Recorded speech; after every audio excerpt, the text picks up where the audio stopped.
mostly gun running. That's what we have. The times we had kidnappers and all of that in our custody, we also let you know. So tomorrow, we don't know what it's going to be. We don't design things out there.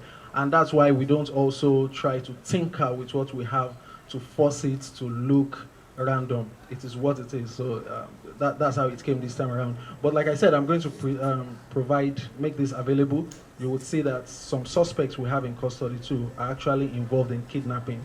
So it's not just gun running, there's also kidnapping. I even mentioned some suspects that our investigation revealed that they supply arms to people that go into armed robbery and cattle rustling. So this, don't base it on just what you see. The people that have been arrested for having possession of these have also been involved in some of these crimes, like gun running, yes, cattle rustling, and kidnapping. And the total number of suspects. Okay, so let me just give you a summary of the last 1 month, which we're talking about today. We have 9 suspects in our custody. That's for the person that asked the second question. We have 9 suspects in our custody, and we have 2 AK-47 rifles, 2 AK-49 rifles, 1 locally fabricated AK-47 rifle, and 51 rounds of live ammunition of various calibers. And for the third question, about the Nnamdi Kanu protest and what's the latest on it, you would remember that 8 people were arrested on Monday in the Transcorp area of Abuja. They were arrested because they contravened the court order that restricted movement within those areas. Despite several warnings to them not to move into the restricted area, they charged headlong into the area, and like we warned 2 days before the protest in our statement that anybody that contravened the order would be arrested and prosecuted. So like we warned, we actually got them arrested. And 5 others in around Ministry of Finance, also within the restricted area, bringing them to a total of 13. And they were arraigned the very next day. They didn't spend up to 24 hours in our custody. They were arraigned the very next day, and they've been remanded. Today, Sowore has been arrested by the Nigeria Police Force. And you would ask, why was he arrested? It is very simple. The 13 people that were arrested previously all gave their statements, and there is a constant in all of their statements. Every one of them mentioned that one Omoyele Sowore led them into the restricted area in contravention of the court order. So it will be most unfair to charge some people to court and leave the person that led them to commit that more like their leader, the lead protester who told them and took them into the restricted area. And that's why in the spirit of fair play and to ensure that justice is served, Omoyele Sowore was arrested today, and like the others too, he wouldn't spend time with us. He wouldn't spend up to 24 hours with us. Once we wrap up the charges, he's going to be prosecuted. In fact, if everything goes right, our plan is to ensure that he is prosecuted today. He goes to court today. That will be the latest on the Nnamdi Kanu protest. I don't know if there is any other question from any. In our continued onslaught on crime and criminality across the country, the achievements we're presenting today, the achievements of the Nigeria Police Force, were proudly carried out by the Intelligence Response Team, the IRT of the Force Intelligence Department.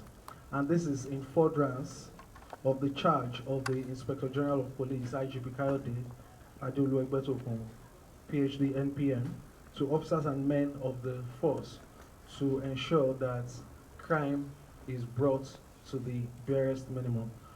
Gentlemen of the press, you would see some arms, you will see some exhibits right before you.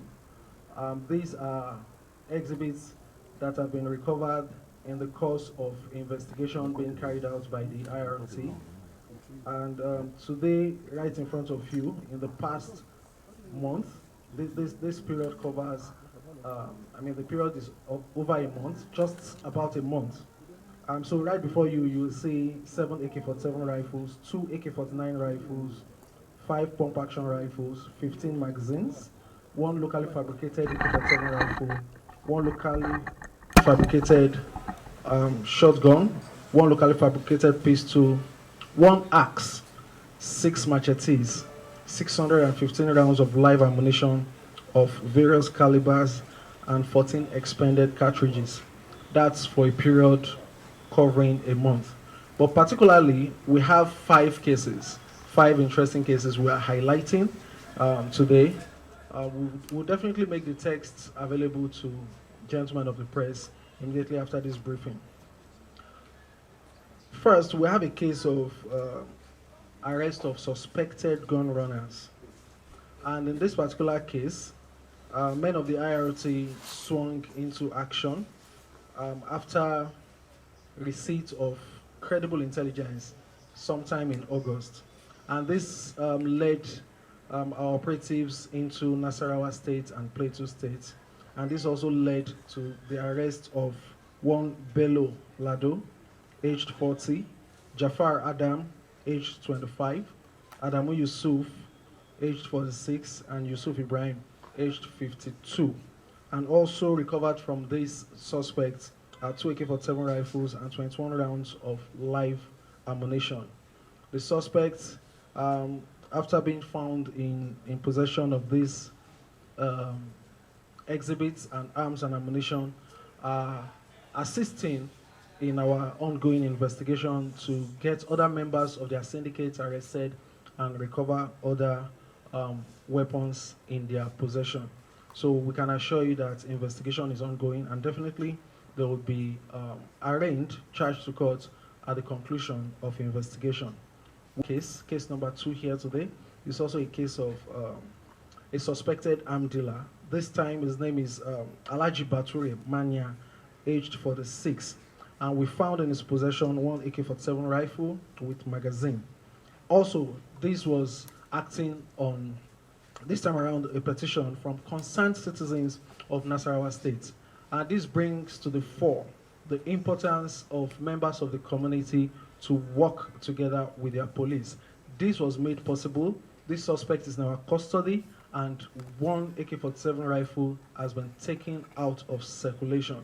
So acting on this petition from concerned citizens of Nasarawa State, operatives of the IRT conducted an intelligence-led operation resulting in the arrest of the suspect in Opata Village, Doma local government area of Nasarawa State.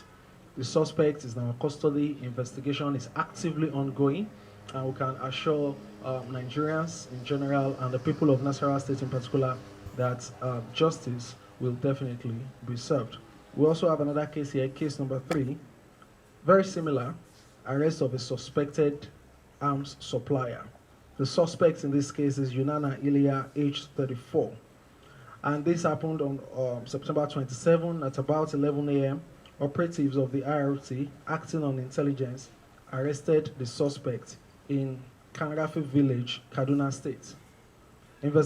Our investigation so far has revealed that the suspect conspired in August 2025, that's about 2 months ago, with 3 other accomplices still at large, but will be soon apprehended in the illegal supply of arms and ammunition to bandits. This our investigation has confirmed.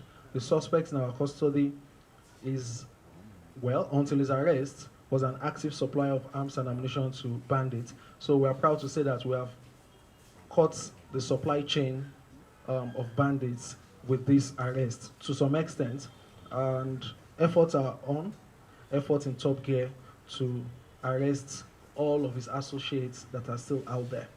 We also have another case here, case number 4, arrest of notorious arms suppliers and kidnappers.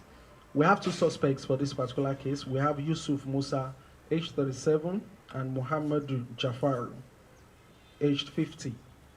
And found in their possession was an AK-49 rifle and 30 rounds of 7.622 mm live ammunition.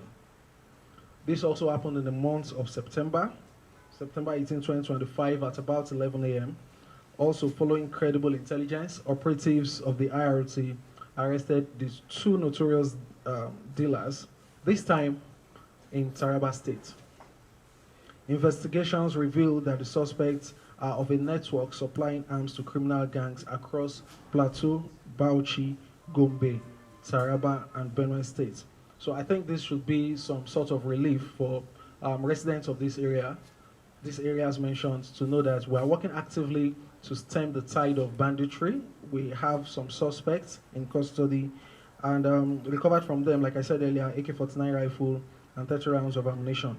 Further investigation from the IRT team, revealed that some of the supplied arms and ammunition are for other gang members to use during operations of armed robbery, kidnapping, cattle rustling, and attacks against neighboring communities. We assure you that investigation is actively ongoing and this suspect would be arrested, arms recovered, and definitely they will be prosecuted. And last on our list here, we have case number 5, arrest of notorious arms supplier and kidnapper. This time around, the suspect is Alhaji Jibrin Abubakar, aged 40, and found in his possession is one AK-47, one fabricated AK-47 rifle. This happened this month, October, on 6th of October at about 1:15 p.m. Operatives of the IRT acting on intelligence. You would have seen from what I've been reading that a lot of achievements can be recorded once members of the community provide the much needed information and intelligence. So we also use this opportunity to once more call on members of the community to work with their police, support their police, to provide information so that together we can fight crime and insecurity. So this suspect is a resident of Dogonruwan village in Plateau State, and our investigation has revealed that the suspect is a member of a notorious arms supply syndicate operating across Plateau, Bauchi, and Nasarawa states. Like mentioned earlier, a fabricated AK-47 rifle was recovered from him. The suspect has also cooperated with us. He has identified some of his accomplices, and we are getting close to apprehending them. Efforts are ongoing to apprehend them and recover their weapons. So from all of these 5 cases, the weapons recovered from them are here. And for other weapons here, they are weapons that were mobbed up in other operations of the IRT. You know, in some operations, it happens that these suspects or bandits flee and leave their weapons behind, and it's our duty to mop up these arms. So you have them here. So that will be it, gentlemen, ladies and gentlemen of the press.